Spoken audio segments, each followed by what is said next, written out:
Hi everyone, my name is Shrikesh Kumar Rai. I got rank 21 in this year UPSC 2021 result. And in this video through Delhi Knowledge Track, I am going to discuss about the mistakes to avoid while attempting the mains examination. So through my previous videos, you have already seen my background. I have graduated from the Delhi University in chemistry, BSc Honors Chemistry, and then moved to IIT Delhi for my post-graduation.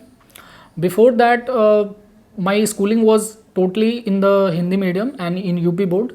So UPSC mains के अंदर क्या होता था कि मेरे को बहुत ज़्यादा इश्यूज हो जाते थे आंसर राइटिंग में, because here my medium is English but my background was in Hindi medium. तो उससे क्या होता था कि एक तरीके का जो आंसर्स जो निकल के आने चाहिए, जो आंसर की क्वालिटी निकल के आनी चाहिए थी, वो बहुत अच्छी नहीं आती थी. केमिस्ट्री के ऑप्शनल जो होता है, केमिस्ट्री ऑप्शनल, उसके जो आंसर्स थे वो मैं बहुत अच्छा लिखता था due to my background. But जो GS के आंसर्स थे वो मैं बहुत अच्छा नहीं लिख पाता था. इस वजह से क्या हुआ था कि every year I qualified prelims in UPSC CSE. अभी तक मैंने 4 प्रीलिम्स क्वालिफाई किए हैं UPSC सिविल सर्विसेज में एंड 2 UP PSC में. बट मेरा मेंस का एग्ज़ाम जो है वो बहुत अच्छा नहीं जाता था. इस वजह से UPSC से जो सिविल सर्विसेज का जो मेंस है वो सिर्फ मैंने एक बार ही क्वालिफाई किया है in 2019 CSE mains. After that I gave interview but उसमें फाइनल सिलेक्शन मेरा नहीं हुआ था. एंड 2018 का जो UP PSC का मेंस था उसमें भी मेरा मेंस एग्ज़ाम क्वालिफाई नहीं हुआ था. तो दिस ईयर मैंने थोड़ी अलग स्ट्रैटेजी अपनाई थी जिससे कि ये रैंक मिली है मुझे. तो मैं इस वीडियो में यही डिस्कस करना चाहूँगा कि आपको जो मेंस एग्ज़ाम है उसको अप्रोच करते समय कौन सी ऐसी मिस्टेक्स हैं उसको नहीं करनी है. और अगर आपका ऐसा कुछ बैकग्राउंड, रूरल बैकग्राउंड से अगर आप आते हैं और आपको आंसर राइटिंग में इश्यूज़ हैं तो आप उसको कैसे टैकल कर सकते हैं. ठीक है, तो मूविंग ऑन, सबसे जो पहला इम्पॉर्टेंट जो मिस्टेक मैंने की थी मैंने प्रिपरेशन में, कि जो मेंस का सिलेबस है, जो UPSC CSE मेंस का सिलेबस है, उसके टॉपिक वाइज नोट्स मेरे पास प्रिपेयर्ड नहीं थे. Although I have prepared the notes of the prelims examination बहुत अच्छे से, बट मेंस का जो सिलेबस है वो बहुत ज़्यादा एग्जॉस्टिव है. उसको मतलब प्रीलिम्स के जब क्वालिफाई आप हो जाते हैं और जो प्रीलिम्स और मेंस के बीच का जो 3 महीने का टाइम होता है उसमें प्रिपेयर करना आपको पॉसिबल नहीं हो पाता है. बहुत ज़्यादा बड़ा जो सिलेबस है, बहुत ज़्यादा बड़ा सिलेबस है. तो उसमें सबसे जो पहली मेरी मिस्टेक थी कि मैंने टॉपिक वाइज नोट्स नहीं बनाए थे. मैंने ऐसे ही बुक से या किसी कोचिंग के मटेरियल से मैंने रेफ़र करके आंसर्स मैं लिखता था. बट वो स्ट्रैटेजी काम नहीं करती है एग्ज़ाम में. उसका जो बेसिक रीज़न है उसके पीछे का वो ये है कि जब आप लास्ट में जाते हैं, जब लास्ट फेज ऑफ एग्ज़ाम आता है कि एग्ज़ाम में आपका 4 दिन रह गया या 5 डेज़ रह गया, 7 डेज़ रह गया, उस टाइम पे आपके जो बल्कि नोट्स या बुक्स हैं उसको प्रिपेयर करना बहुत ज़्यादा उसको रिवाइज़ करना बहुत ज़्यादा डिफ़िकल्ट होता है. आप उसको रिवाइज़ कर ही नहीं सकते. और पेपर के अंदर क्या है कि पेपर 3 घंटे का होता है, 20 क्वेश्चंस लिखने होते हैं और एक दिन में 2 पेपर होता है. तो टोटल आपको 6 घंटे लिखना होता है एक दिन के अंदर. बहुत ज़्यादा रिगरस राइटिंग करनी होती है. तो उसमें जो क्या होता है कि अगर आपके दिमाग में बिल्कुल वो चीज़ छपी नहीं है, बहुत वो चीज़ क्लियर नहीं है, आपके बेसिक्स क्लियर नहीं है उसमें, तो आंसर्स राइटिंग, आपकी जो आंसर की जो क्वालिटी है वो निकल के पेपर पर आती नहीं है. और वो एक बहुत बड़ा इशू बन जाता है मेंस ना क्वालिफाई करने का. तो इसको अवॉइड करने के लिए सबसे पहले आपको क्या करना है कि आपके जो भी चारों पेपर हैं जनरल स्टडीज़ के, GS1, GS2, GS3 and GS4, उनके सारे टॉपिक्स के आपके पास एक बेसिक नोट्स प्रिपेयर होने चाहिए. अब बेसिक नोट्स आप प्रिपेयर कहाँ से करेंगे? तो आप कोई भी कोचिंग का मटेरियल उठा लीजिए. UPSC मेंस सिविल सर्विसेज का, UP PSC मेंस के अंदर बहुत ज़्यादा क्वालिटी कोचिंग का मटेरियल अवेलेबल नहीं है. बेटर है कि आप UPSC जो CSE मेंस का जो सिलेबस है या उसके जो सोर्सेज हैं आप उन्हीं को फॉलो करके नोट्स बनाएं. उसमें मेरा ये सजेशन रहेगा कि अभी मार्केट के अंदर एक शून्य IAS की बुकलेट्स आती हैं जनरल स्टडीज़ की. चारों जो GS हैं उनकी 4 बुकलेट्स आती हैं, GS1, GS2, GS3 and GS4. वो क्या है कि बहुत ज़्यादा क्वालिटी तो मैं नहीं एश्योर कर सकता, बहुत ज़्यादा क्वालिटी उनकी अच्छी है. बट ये है कि आपका 60 to 70% ऑफ द जो सिलेबस का नोट्स है वो वहाँ से बेसिक प्रिपेयर हो जाएगा. बेसिक नोट्स प्रिपेयर होने के बाद आप उसको डेटा से, फैक्ट से, फिगर से, डायग्राम से, फ्लो चार्ट से और करंट अफेयर से टाइम पे अपडेट करते रहेंगे तो आपका वो नोट्स जो है वो लास्ट के रिवीजन के लिए बहुत ज़्यादा अच्छे नोट्स हो जाएंगे. इवन जो पेपर्स के बीच में जो टाइमिंग होती है, जो 2 घंटे का जो टाइम हमको मिलता है 12 से 2 के बीच में, उसमें अगर आप उन नोट्स को गो थ्रू भी कर लेते हैं तो आपका जो आंसर का क्वालिटी है वो डिफरेंट दिखता है इन एक्चुअल पेपर. तो सबसे पहला आपको ये मिस्टेक नहीं करनी है कि आपको खुद के नोट्स नहीं बनाने, आपको खुद के नोट्स बनाने हैं, अच्छे नोट्स बनाइए आप, बट परफेक्शन की तरफ मत जाइए, बहुत ज़्यादा टाइम लेने की ज़रूरत नहीं है। आप शून्य IAS के बुकलेट्स उठाइए, उससे 60-70% सिलेबस जो भी कवर हो रहा है उसको बेसिक आप प्रिपेयर कर लीजिए और उसके बाद धीरे धीरे आप एडिट कर लीजिए। पहले ही अप्रोच में आप परफेक्ट नोट्स बनाने की कोशिश करेंगे तो उसमें टाइम बहुत ज़्यादा है और वो पॉसिबल भी नहीं है जितना बड़ा सिलेबस है। ठीक है, दूसरी जो मिस्टेक हुई थी मेरे से इस प्रिपरेशन में मेंस की, वो है आंसर राइटिंग। होता क्या है कि हम लोग मेंस का सिलेबस इतना बड़ा है कि उसको पढ़ते रहते हैं बट आंसर राइटिंग नहीं करते हैं। सबको पता होता है कि आंसर राइटिंग करनी है, लेकिन वो 3 घंटे के अंदर वो 20 क्वेश्चंस लिखना वो बहुत ज़्यादा चैलेंजिंग काम होता है और वो मैंने फेस भी किया है। तो आपको आंसर राइटिंग करनी है। आंसर राइटिंग कैसे करनी है कि आंसर राइटिंग आपको ऐसा नहीं कि फर्स्ट डे से करनी है। आपका जो पहला वाला जो नोट्स अगर बेसिक 60-70% सिलेबस आपका कंप्लीट हो जाता है, आप सिंपली कोई कोचिंग की टेस्ट सीरीज उठाइए, आप बेसिक या प्रीवियस ईयर क्वेश्चंस उठा लीजिए, आप बेसिक आंसर्स लिखिए। क्वालिटी बहुत ज़्यादा अच्छी शुरू में नहीं आती है बट उसको इग्नोर करके आप बेसिक आप आंसर्स लिखिए, धीरे धीरे वो आंसर राइटिंग आपकी इंप्रूव होती है। लास्ट ईयर मैंने क्या किया था, लास्ट ईयर मैंने आंसर राइटिंग पे काफ़ी ज़्यादा फोकस किया था। स्पेसिफिकली UPPSC वाला जो मेंस था उसमें आंसर राइटिंग के लिए मैंने बहुत ज़्यादा फोकस किया था। उसके लिए मैंने UPPSC मेंस और UPSC मेंस दोनों के लिए एक ही टेस्ट सीरीज़ ली थी, फोरम IAS की। बहुत ज़्यादा अच्छी क्वालिटी की वो टेस्ट सीरीज़ है, आप उसको ज्वाइन कर सकते हैं। उसमें क्या था कि उसके थ्रू आपकी जो नॉलेज है वो रिफ्लेक्ट होने लगती है पेपर पे, और आप अगर 6-7 टेस्ट लिख लेते हैं उसके बाद अगर आप अपना पेपर देखेंगे तो आपका जो 7th या 8th टेस्ट है और जो पहला टेस्ट है उन दोनों की आप अगर कॉपी एनालाइज करेंगे तो उन दोनों को आपको खुद फील होगा कि आपकी जो आंसर राइटिंग का जो स्किल है या आपकी जो आंसर राइटिंग है वो बहुत ज़्यादा अच्छी हो गई है। तो 6-7 टेस्ट तक वेट कीजिए आपकी आंसर राइटिंग इंप्रूव करने का।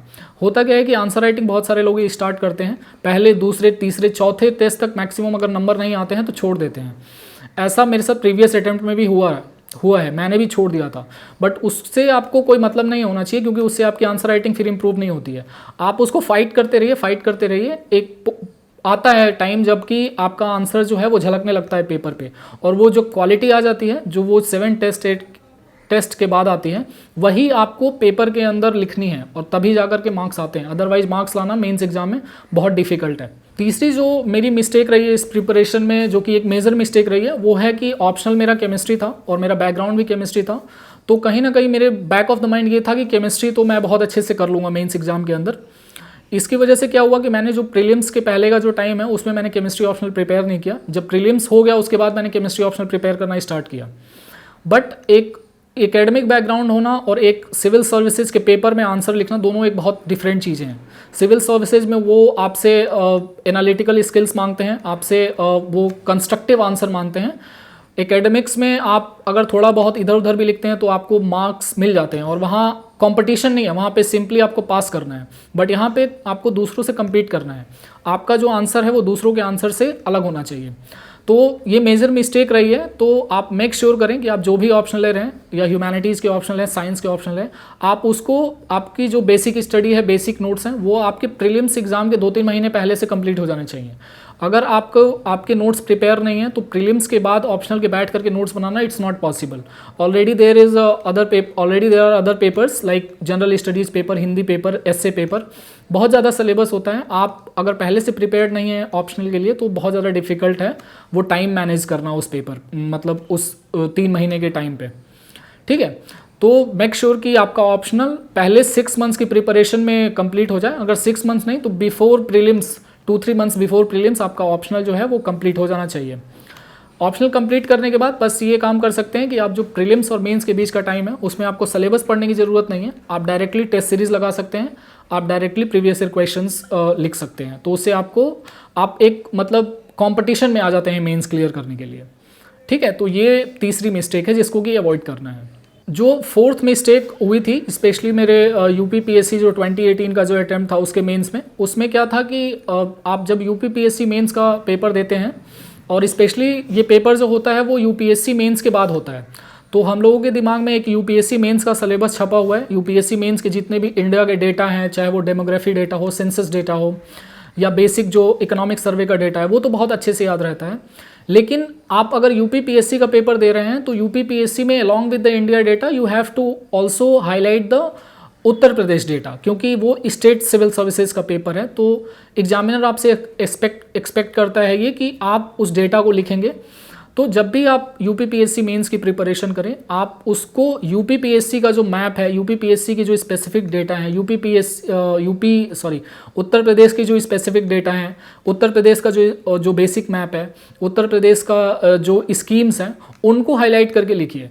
हालांकि इंट्रोडक्शन में भी आप उस चीज़ को लिख सकते हैं कि उत्तर प्रदेश से लिंक करके। For example this year question आया था कि पूर्वांचल 2022 के यूपीपीएससी के मेंस में ये क्वेश्चन था कुछ रिलेट करके कि पूर्वांचल के का कल्चरल सिग्निफिकेंस बताइए, ठीक है, या पूर्वांचल के फोक डांसेस बताइए।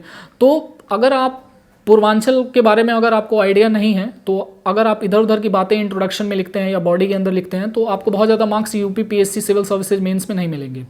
अगर आप उस पूर्वांचल से रिलेट करके अगर आप इंट्रोडक्शन लिखेंगे कि Purvanchal consist of the eastern UP districts which consist of the Varanasi, Gorakhpur, Ghazipur, Ballia, Chandauli, ये सब रीजन्स हैं, तो अगर उससे रिलेट करके लिखेंगे तो एग्जामिनर को ये लगता है कि हाँ आप यूपी से कनेक्टेड हैं, और आपको आपकी जो कॉपी है वो जो बच्चा यूपीएससी मेंस देकर के डायरेक्टली वो इंडिया के पर्सपेक्टिव से वो आंसर लिख रहा है, और अगर आप यूपी के पर्सपेक्टिव से आंसर लिख रहे हैं तो आपको मतलब अच्छे मार्क्स अवॉर्ड करने के चांसेस बहुत बढ़ जाते हैं।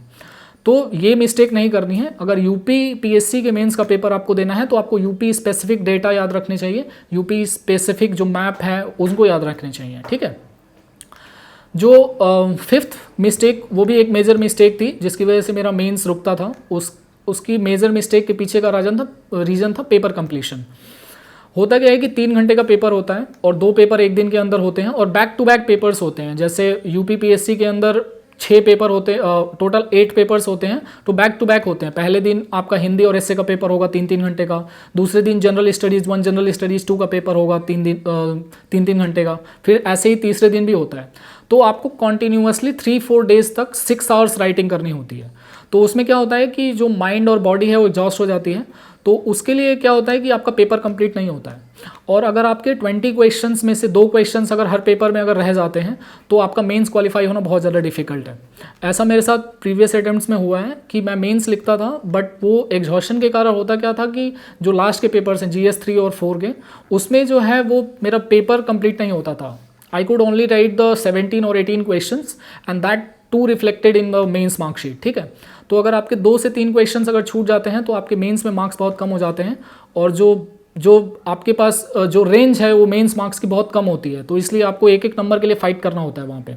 तो इसके लिए क्या है कि पेपर कंप्लीशन बहुत ही ज़्यादा ज़रूरी है। Make sure you right all the questions. आप एवरेज आंसर लिखें, बहुत ज़्यादा अच्छी क्वालिटी के भी बहुत ज़्यादा आंसर्स नहीं भी लिखते हैं, आप एवरेज आंसर से उन 20 क्वेश्चंस को जरूर कंप्लीट कीजिए। बट वो ऐसे आता नहीं है जनरली। आप बहुत ज़्यादा अच्छे से आंसर राइटिंग करेंगे, आप 3-4 मंथ्स कॉन्टिन्यूसली प्रैक्टिस करेंगे, रूम पे टेस्ट सीरीज की प्रैक्टिस करेंगे, प्रीवियस ईयर क्वेश्चंस की प्रैक्टिस करेंगे, तो उससे फिर वो धीरे धीरे आपका अटेन होने लगता है कि आप 19-20th क्वेश्चंस पे पहुंचने लगते हैं, और एक्चुअल पेपर के अंदर फिर आपका पोटेंशियल बहुत ज़्यादा अच्छा हो जाता है और आप 20 क्वेश्चन लिख सकते हैं उन 3 घंटे के स्पेल में, ठीक है। तो ये तो मेरी 5 बेसिक मिस्टेक्स रही हैं जिसकी वजह से प्रीलिम्स क्वालिफाई होने के बाद भी मेरा मेंस नहीं होता था। इसके अलावा मैं इस वीडियो में एक क्वेश्चन डिस्कस करना चाहूँगा जो कि यूपीपीएससी मेंस के लिए आपको हेल्प कर सकता है। जैसे मैंने ये बताया था, 4th मिस्टेक जो हुई थी कि यूपीपीएससी मेंस से रिलेटेड आपको डेटा लिखना है। तो एक क्वेश्चन मान लीजिए आता है कि आपको outline the different areas of India which are undergoing through the land degradation, और उसका इम्पैक्ट क्या है। लैंड डिग्रेडेशन इंडिया में कैसे हो रहा है, किधर हो रहा है और उसका इम्पैक्ट क्या है, इस तरीके का कोई क्वेश्चन आता है। तो हालांकि वो इंडिया के ऊपर क्वेश्चन पूछा गया है, लेकिन अगर आप यूपी का डायमेंशन देंगे तो आपको एक्स्ट्रा 1 और 2 मार्क्स मिलते हैं, और वो आपकी रैंक में, आपकी सर्विस में डिफरेंस पैदा कर सकते हैं, ठीक है। जैसे लैंड डिग्रेडेशन है, तो आप लैंड डिग्रेडेशन का क्वेश्चन आता है तो एक बेसिक लैंड डिग्रेडेशन का क्वेश्चन मतलब जो डेफिनेशन है आप उसको लिखेंगे।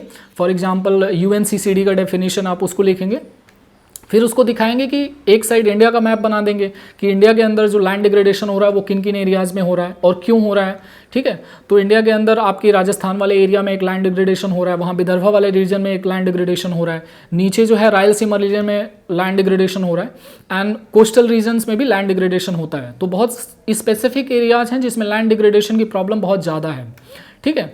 लेकिन इंडिया का बनाने के साथ साथ अगर आप उत्तर प्रदेश का मैप बना करके उसके वेस्ट में दिखाते हैं कि वेस्ट का जो रीजन है वो थार डेजर्ट से लगा हुआ है, तो वहाँ पे डेजर्टिफिकेशन हो रहा है, उसकी वजह से लैंड डिग्रेडेशन हो रहा है।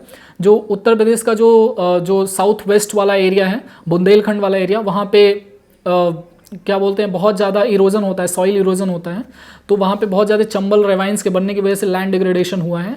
तो ये दूसरा मतलब रीजन हो गया उत्तर प्रदेश का। तीसरा उत्तर प्रदेश का रीजन ये है कि वेस्टर्न यूपी के अंदर जो एक एक्सेस इरिगेशन और फ्लड इरिगेशन का जो इफेक्ट है उसकी वजह से भी लैंड डिग्रेडेशन हो रहा है।